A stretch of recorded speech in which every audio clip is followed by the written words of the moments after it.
Wahai para ustaz, para dai, para ulama, wahai para kiai, wahai para habaib, hidup kita tidak hanya di dunia.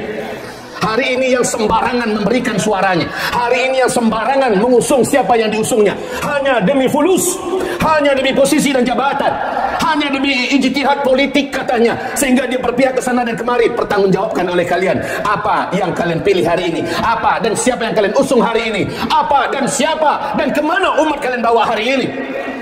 Kalian akan mati, ingat usia kalian sudah 50 tahun, sudah 60 tahun, bahkan sudah 64 tahun, 65 tahun. Sebentar lagi kalian dicabut nyawanya oleh malaikat maut. Sementara gelar kalian selama ini kiai, gelar kalian selama ini ustaz, gelar kalian selama ini dai, gelar kalian selama ini habib. Tetapi kalian mati juga ujung-ujungnya. Kalian pulang kepada Allah, kalian jawab apa nanti di hadapan Allah Subhanahu wa ta'ala. Hadirin yang kami cintai, semoga permasalahan ini dianggap serius. Dianggap serius. Wahai hamba-hamba Allah yang kami cintai, jangan anggap ini masalah remeh. Sehari, 2 hari, setahun, 2 tahun, hanya di dunia ini saja. Wallahi, tidak. Demi Allah, tidak. Di dalam Al-Quran banyak orang masuk neraka bersama siapa yang dulu diangkatnya di dunia. Sehingga ketika dia dalam neraka berkata, ya laitani lam attakhidh fulanan khalila. Oh, kalaulah kiranya saya bisa kembali ke dunia, saya takkan pilih si fulan sebagai pemimpin, saya takkan angkat si fulan, saya akan tak usung si fulan sebagai orang yang saya percayai. Hari ini sedang panas-panasnya kontestasi dan debut untuk pemilihan 2024-2029 Pilpres di Republik Indonesia yang tercinta. Dari Sabang sampai Merauke, manusia mengalu-alukan, mengwar-warkan, menggadang-gadangkan calon-calon mereka masing-masing. Siapa yang akan memimpin 2024 ke 2029? Apakah Islam tidak punya peranan dan pembicaraan diskusi khusus tentang masalah ini? Apakah fikih Islam tidak membedah masalah ini? Lengkap. Di dalam kitab Al-Ahkam As-Sultaniyah oleh Imam Mawardi jelas dirinci bagaimana Islam mengurus urusan kepemimpinan. Siapa yang pantas diangkat, siapa yang tidak pantas, siapa yang tidak boleh, siapa yang haram diangkat menjadi pemimpin. Dikupas dalam Islam. Karena masalah ini bukan urusan kecil, dia bukan masalah 3, 4, 5 tahun, tetapi dia masalahnya sampai ke padang mahsyar. Dituntut kita, baik yang memimpin, baik yang dipimpin, baik yang dipilih, baik yang memilih, dituntut sampai padang mahsyar. Jawabannya antara surga dengan neraka, bukan urusan kecil.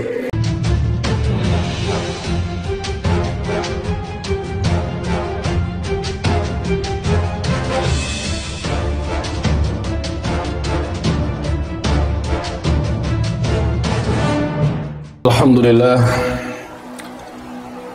alhamdulillahil wahidil ahad al-fardis samad alladzi lam yalid wa lam yulad wa lam yakul lahu kufuwan ahad. Asyhadu an la ilaha illallah wahdahu la syarika lah wa asyhadu anna Muhammadan abduhu wa rasuluhu la nabiyya ba'dah. Allahumma la sahla illa ma ja'altahu sahla wa anta taj'alul hazana idza syi'ta sahla. Qala Allah Subhanahu wa ta'ala, ya ayyuhalladzina amanu taqullaha haqqa tuqatih wa la tamutunna illa wa antum muslimun. Wa qala ya ayyuhan nas ittaqu rabbakumul ladzi khalaqakum min nafsin wahidah wa khalaqa minha zawjaha wa batha minhuma rijalan katsira wa nisaa. واتقوا الله الذي تساءلون به والأرحام إن الله كان عليكم رقيبا. وقال يا أيها الذين آمنوا اتقوا الله وقولوا قولا سديدا يصلح لكم أعمالكم ويغفر لكم ذنوبكم ومن يطع الله ورسوله فقد فاز فوزا عظيما. اللهم ارحمنا بالقرآن وصدق الله العظيم. وقال النبي صلى الله عليه وسلم ألا إني قد جئتكم بها بيضاء نقية ليلها كنهارها لا يزيغ عنها بعد ذلك إلا هالك. أما بعد, Allah memerintahkan kepada seluruh hamba-hambanya, ya ayyuhalladzina amanu udkhulu fis silmi kaffah wa la tattabi'u khutuwatis syaitan. Hai orang-orang yang telah beriman, kalian masuki Islam ini secara totalitas. Dan janganlah kalian mengikuti langkah-langkah syaitan. Innahu kana lakum aduwan mubina. Syaitan itu bagi kalian musuh yang teramat sangat nyata. Syaitan itu ada dua. Ada setan manusia, ada setan jin. Islam itu komprehensif, luas, mencakup segala yang digeluti oleh manusia dalam hidupnya, mulai dari bangun tidur sampai kepada tidur kembali, bahkan tidur itu sendiri, mulai dalam urusan ibadah mahbah sampai kepada ibadah yang sifatnya muamalah.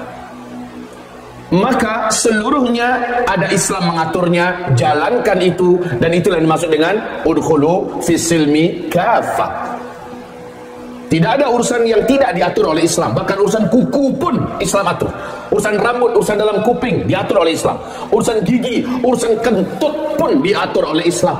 Bagaimana bermuamalah dengan binatang, bermuamalah dengan tanam-tanaman, tumbuh-tumbuhan, diatur oleh Islam. Apalagi urusan besar, sekelas memilih pemimpin, sekelas urusan perang, sekelas urusan ekonomi dunia, dan sebagainya, diatur semua oleh Islam.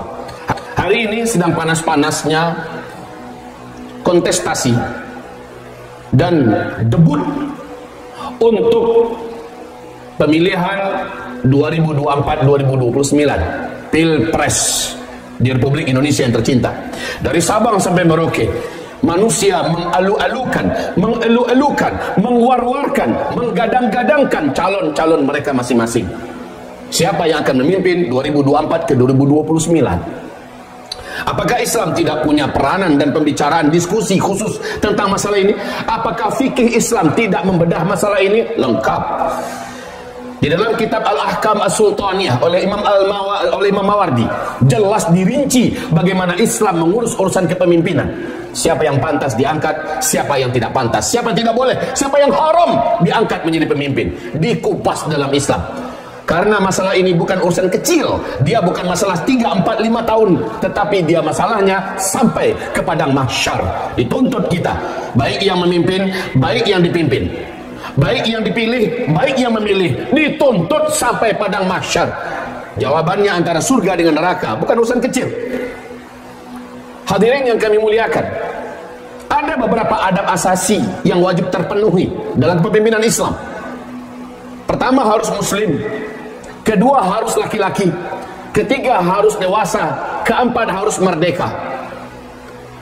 Orang ini menjadi syarat asasi untuk memimpin. Setelah itu, ada lagi akhlak adab Islami yang wajib terpenuhi pada seorang pemimpin. Apa? Dia memiliki akhlak asasi yang ada pada Rasul. Siddiq, orangnya jujur, ngomongnya lurus, amin, dan dia amanah. Selama ini terbukti tidak ada janjinya yang tidak ditepati. Selama ini terbukti tidak ada kata-katanya yang tidak sesuai dengan fakta kenyataan. Setelah itu tabligh. Tidak ada yang tidak transparansi. Semuanya dia sampaikan dengan benar, dengan data, dengan fakta. Dan dia berjalan di atas undang-undang yang telah disepakati. Fatanah, dia harus cerdas. Tidak boleh mengangkat pemimpin orangnya ablah, bahlul, safahah, apalagi jahil tentang agama. Tidak boleh. Dia haruslah orang yang mengerti. Syarat ini ada pada para nabi dan rasul. Laki-laki, dewasa, cerdas, merdeka. Kemudian di segi adab Islami mereka punya lengkap semuanya. Siddiq, alamin, tabligh, fatanah. Ini adalah sifat yang seharusnya terpenuhi pada pemimpin yang akan diangkat menjadi pemimpin. Ditambah dengan qawi, badannya kuat, bastatan fil ilmi, ilmu pengetahuannya tentang masalah apa saja luas. Jadi badannya kuat, ilmunya luas. Masya Allah, ini adalah syarat-syarat. Maka seharusnya kita sebagai orang yang hidup di dunia dan akan mati, sebagai orang yang singgah sebentar di dunia dan akan pulang ke kampung halaman, mempertanggungjawabkan siapa yang akan kita pilih, siapa yang akan kita angkat. Ambil barometernya dari fikih syariat agama Allah Subhanahu wa ta'ala. Setiap pilihan kita punya konsekuensi. Tentu saja hanyalah orang awam yang sangat jahil, yang hanya karena amplop segepok atau mungkin 50.000, 100.000, 200.000 dia coblos yang akan menyobloskannya ke neraka. Dan kita berlindung kepada Allah Subhanahu wa ta'ala. Hadirin ma'asyiral muslimin, orang yang paling cerdas secara mutlak di muka bumi ini adalah para nabi dan rasul. Di bawah para nabi dan rasul adalah para penerima warisannya, yaitu ulama. Dalam hal ini ulama-ulama lurus, ulama-ulama pejuang, ulama-ulama yang konsisten dan istiqamah tetap memperhatikan urusan terbesar ini. Saking besarnya urusan ini, sampai urusan penting lainnya dipending dulu sampai urusan ini selesai. Ketika Nabi Muhammad SAW meninggal dunia, apakah para sahabat langsung bicarakan bagaimana mengapani Rasulullah, bagaimana menyolatkannya, di mana beliau dikuburkan? Tidak. Sahabat dulu menentukan siapa pengganti Rasulullah yang akan memimpin kita. Saking seriusnya urusan ini, tidak selesai 1-2 jam, tidak selesai 1-2 hari. Saking pentingnya, ketika sudah duduk Abu Bakar orangnya, barulah jenazah Rasulullah SAW diselenggarakan. Siapa sih sahabat yang tidak tahu bahwa kalau seseorang meninggal, segerakan penyelenggaraannya, segerakan penguburannya? Tapi ini malah mereka pending. Saking pentingnya urusan pemerintahan ini, urusan politik, maka urusan ini jangan dianggap ringan dan remeh. Orang-orang sekuler di luar sana, mereka mengatakan ulama tidak boleh bicara politik, masjid jangan dijadikan pembicaraan politik di dalamnya. Dan memang orang-orang sekuler tidak ngerti syariat, anti syariat. Mereka tidak akan pernah suka bila ada ulama yang bicarakan masalah kepemimpinan, masalah politik dalam Islam. Dan ulama-ulama kucing air, ulama-ulama munafikin, ulama-ulama mereka akan menyuarakan siapa yang bisa memberi mereka jabatan. Mereka akan menyuarakan siapa yang bisa memberikan mereka posisi. Mereka akan menyuarakan siapa yang bisa memberikan kepada mereka fulus, atau siapa yang bisa membuat pesantrennya hebat, dikasih support dana. Mereka akan berpihak kepada siapa yang bisa memberikan itu. Ma'adzanallah, kalian bertanggung jawab di hadapan Allah Subhanahu wa ta'ala atas apa yang kalian lakukan. Tidak sedikit umat mengikut kalian di belakang, tidak sedikit umat yang akan kalian pertanggungjawabkan di hadapan Allah Subhanahu wa ta'ala. Bagi kita sudah final untuk di Indonesia, bahwa para ulama pejuang Ahlus Sunnah wal Jamaah istiqomah dari berbagai lapisan, dari berbagai mazhab, dari berbagai kelompok dan komunitas dan organisasi mengirim tokoh-tokoh mereka, mengirim ulama-ulama mereka. Konsensus telah diangkat dan terjadi. 18 November 2023 pertemuan ada di Al-Zikrah. Ijtima' ulama digelar kembali. Alhamdulillah, keputusan telah bulat. Ketika ditunjuk fulan dan fulan adalah yang kita pilih. Kenapa? Memenuhi kriteria dan syarat seperti yang kita bicarakan dari awal khutbah tadi. Ditunjuk dan dipilih para ulama pejuang, para ulama pemikir, para ulama yang bukan ulama amplop, para ulama yang bukan ulama pencari jabatan, para ulama yang selama ini menunjukkan keistiqomahan. Mereka berkumpul bersama membicarakan kemaslahatan Indonesia, lalu mereka berbicara siapa orang-orangnya yang pantas diusung bersama. Lalu dibuatlah fakta integritas, di mana catatan politik digoreskan di atas hitam di atas putih.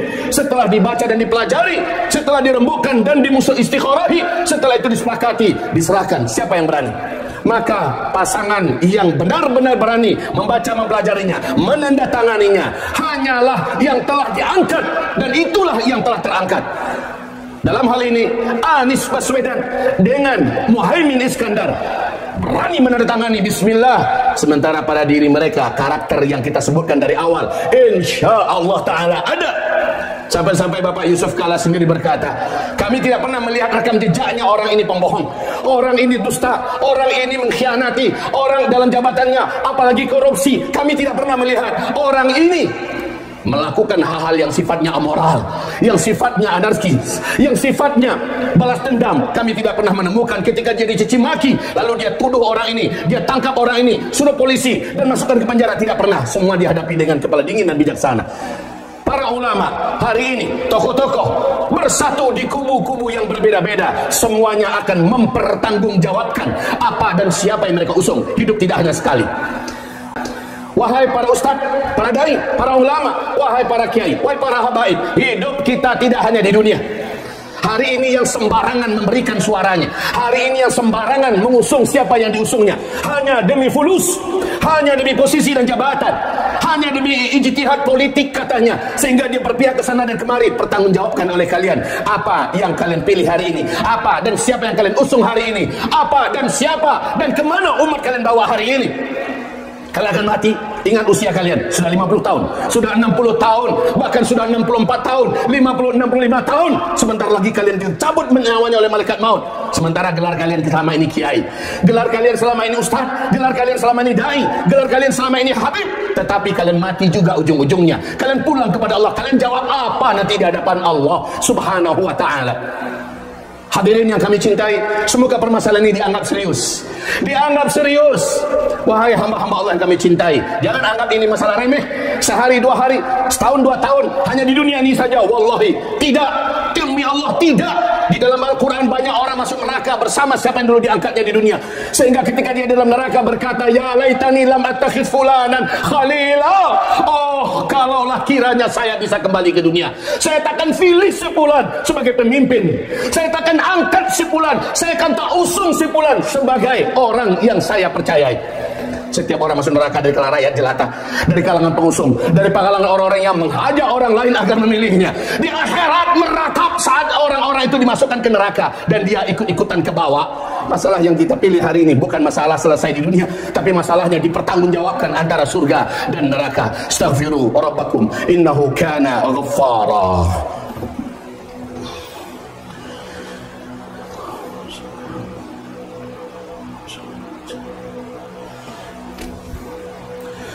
Alhamdulillah Al-Wahid Al-Ahad Al-Fard As-Samad Alladhi lam yalid wa lam yulad wa lam yakul lahu kufuwan ahad. Asyhadu an la ilaha illallah wa asyhadu anna Muhammadan abduhu wa rasuluhu la nabiyya ba'dah. Suatu ketika saat Rasulullah SAW berpesan agar jangan memberikan amanah jabatan kekuasaan kepemimpinan kepada orang yang menginginkannya, mengajukan diri dan meminta. Dan ini dipegang erat-erat oleh para khulafaur rasyidin, dipegang erat-erat oleh para ulama warasatul anbiya sampai hari kiamat. Jangan pernah memberikan kekuasaan jabatan kepada yang menginginkannya. Datang Abu Dzar Al-Ghifari kepada Rasulullah, ya Rasulullah, wali ini, angkatlah saya. Angkatlah saya sebagai wali, sebagai pemimpin di daerah anu ya Rasulullah. Rasul menggeleng kepala. Hai Abu Dzar, dengan cara kau minta begini, Allah tinggalkan engkau. Engkau menjadi manusia yang sangat lemah. Engkau tidak akan ditolong, engkau tidak akan dibela oleh Allah Subhanahu wa ta'ala. Yang engkau minta adalah amanah. Wa innaha yaumal qiyamati khizyun wa nadamah. Jabatan yang engkau inginkan hari ini, hai Abu Dzar, akan menyebabkan engkau rendah dan hina di dunia, dan di akhirat engkau akan dihinakan oleh Allah dalam penderitaan azab. Siapa yang minta jabatan, jangan berikan kepadanya. Maaf kalau kami katakan, maaf kalau kita sebutkan bahwa dari 3 calon yang sekarang diusung, yang kami kenal, yang kami ingat, yang kami tahu, sehingga ini menjadikan putusan kami bulat kepada orang ini. Dia tidak meminta tapi diminta. Dia tidak mendatangi tapi didatangi. Inilah dia Anies Baswedan. Demi Allah, hamba Allah ini tidak fanatik pada makhluk, karena dia pun tidak pula luput daripada banyak kesalahan dan khilaf. Tapi dalam hal ini, beliau secara pribadi, keakhlakan dan sebagainya, kami lihat awal kajian khutbah kita tadi sampai akhir, kita melihat ada pada diri beliau dengan izin Allah. Dan ditambah lagi, beliau tidak menginginkan atau meminta, memohon, bahkan calon presiden termiskin adalah beliau. Hadirin yang kami cintai, setelah itu apa yang akan kita katakan? Saat ada orang yang meminta jabatan, menginginkannya, dan bahkan membagi-bagi uang agar dia pilihlah saya, agar dia diangkat dan dipilih, bagi-bagi uang. Innalillahi wa inna ilaihi raji'un. Umar bin Khattab telah sepakat dengan para ahlul halli wal aqdi mengangkat fulan menjadi gubernur di daerah anu. Paginya dia diputuskan, siangnya datang orang dia, Amirul Mukminin, angkatlah saya menjadi gubernur di daerah anu. Kata Umar bin Khattab, pagi kami sepakat memang engkau yang akan kami pilih, engkau yang akan kami kirim. Bulat sudah suara kami, tapi sayang dengan engkau datang kau minta, kami batalkan, kami akan angkat orang lain. Sampai begitunya para sahabat, hati-hati, karena Allah tak akan tolong orang meminta jabatan. Allah akan tinggalkan dia akan hina, dan dia akan lemah di akhirat. Kita tahu yang paling banyak di dalam neraka dari umatku, kata Nabi, adalah orang-orang kaya dan para penguasa. Orang-orang kaya dan para penguasa. Penguasa yang mana? Penguasa yang kekuasaannya tidak dipakai untuk menegakkan keadilan, kekuasaannya tidak dipakai untuk menjalankan hak-hak syariat agama bagi orang-orang yang menganutnya, dan tidak membela, walaupun dia bukan orang Islam tapi dibela. Kalian yang non muslim tetaplah di agama kalian, tetaplah gereja kalian kami pelihara, kami lindungi. Berdaganglah kalian, hiduplah kalian normal. Sementara yang orang Islam, kalian harus menjalankan syariat agama kalian. Yang muslimah harus pakai jilbab, laki-laki ngejar ke masjid berjamaah 5 waktu. Judi haram, minum-minuman keras haram. Apa yang haram diharamkannya, apa yang halal dihalalkannya. Ini tugas dan tanggung jawab penguasa. Kalau dia tidak lakukan ini, Dia hanya taat secara pribadi, rajin tahajud, suka sholat berjamaah di masjid, hanya secara pribadi. Lalu dia haji sekian kali, umrah tiap bulan. Maaf, kalau hanya ketaatan pribadi tidak bermanfaat dan tidak layak orang ini untuk diangkat menjadi penguasa dan pemimpin. Bahkan Ali bin Abi Thalib berkata, kalau ada seorang penguasa muslim yang satu fasik, pemberani, sementara yang satu soleh secara pribadi tapi penakut, saya akan pilih yang pemberani. Fasik, fasik ini artinya apa? Banyak hal-hal yang soleh yang ditinggalkannya. Fasik, banyak hal-hal yang tak baik tapi dikerjakannya, namun tidak mengeluarkannya dari Islam, tapi dalam rangka menegakkan syariat, dalam rangka menegakkan kebenaran, dalam rangka membela keadilan, dalam rangka memberantas kezaliman, dia berani. Saya pilih orang ini, kata Ali bin Abi Thalib. Masalah kepemimpinan masalah bukan masalah kecil, masalah besar. Oleh karena itu, wahai hamba-hamba Allah, wahai sekalian kaum muslimin, wahai para pemilih-pemilih, calon-calon pemilih 2024 di tanggal 14 Februari besok, baiknya kalian benar-benar nangis berkali-kali sebelum menusuk. Buya, kalau begitu kami pilih netral aja lah. Kalian juga wajib mempertanggungjawabkan ketika ada figur yang jelas, ketika ada sosok yang disepakati, ketika ada yang sudah ditunjuk oleh para ulama warasatul anbiya yang lurus, istiqomah, pejuang. Kalian tidak menentukan dan tidak memberikan keberpihakan kalian. Kalian pilih netral. Hadirin, bagaimana menjawab di hadapan Allah Subhanahu wa taala? Maka ini bukan solusi yang benar dan baik. Yang baik adalah, yang benar adalah ikutlah di gerbong yang telah ditunjuk oleh para ulama pejuang kita, ulama-ulama ahlus sunnah wal jamaah yang tegas, yang lurus, yang istiqomah, yang tidak pelin-pelan neka-neko, yang tidak bisa dibeli dengan uang dan tidak bisa dirayu dengan jabatan. Para ulama ini bahkan berani menggadaikan nyawanya untuk kebenaran itu sendiri dan untuk keselamatan NKRI ini. Pilih mereka, jangan posisikan diri kita di posisi netral, ya. Sekali lagi, kita hidup hanya sekali dan hidup ini akan dipertanggungjawabkan di hadapan Allah. Padang mahsyar pasti semua kita akan memasuki mahkamah Allah yang maha adil, yang maha transparan, yang maha terbuka dan maha mengintip dan mengungkap semuanya sekecil-kecilnya, bukan yang besar-besar saja, sekecil-kecilnya. Mali hadal kitab la yatruku saghiratan wala kabiratan illa ahsaha. Ande-mande, kitab apa ini? Tidak ada satupun perkara kecil yang saya lakukan, apalagi yang besar, melainkan lengkap tertulis di dalamnya. Hal ini terjadi nanti di padang mahsyar. Allahumma salli wa sallim ala hadha nabiyil karim wa ala alihi wa sahbihi ajma'in. Allahumma ighfir lil muslimina wal muslimat والمؤمنين والمؤمنات الأحياء منهم والأموات برحمتك يا سميع قريب مجيب الدعوات. ربنا ظلمنا أنفسنا وإن لم تغفر لنا وترحمنا لنكونن من الخاسرين. ربنا لا تزغ قلوبنا بعد إذ هديتنا وهب لنا من لدنك رحمة إنك أنت الوهاب. ربنا فاغفر ذنوبنا وكفر عنا سيئاتنا وتوفنا مع الأبرار. ربنا آتنا في الدنيا حسنة وفي الآخرة حسنة وقنا عذاب النار. اللهم انصر إخواننا المظلومين المضطهدين المحتلين بأرض غزة فلسطين. اللهم انصرهم يا رب العالمين. اللهم انصر إخواننا المجاهدين الذين يجاهدون ضد أعدائك أعدائنا أعداء الدين الصهاينة ومن حالف حلفهم. اللهم ربنا انصر المجاهدين عليهم أجمعين فأنت ناصر المؤمنين فأنت ولي المجتهدين والمجاهدين. اللهم ربنا دمر اليهود، اللهم دمر اليهود، اللهم دمر اليهود، اللهم هم عن وجه الأرض يا رب العالمين. اللهم اخذلهم، اللهم اخذلهم، اللهم اخذلهم وامحهم يا رب العالمين يا ناصر المستضعفين. ربنا فتقبل منا الدعاء إنك أنت مجيب السائلين. ربنا فلك الحمد كما ينبغي لجلال وجهك وعظيم سلطانك. ربنا آتنا في الدنيا حسنة وفي الآخرة حسنة وقنا عذاب النار. سبحان ربك رب العزة عما يصفون وسلام على المرسلين والحمد لله رب العالمين. وأقيموا الصلاة إن في إقامة الصلاة تنهى عن الفحشاء والمنكر والبغي يعظكم لعلكم تذكرون ولذكر الله أكبر. أقيموا الصلاة.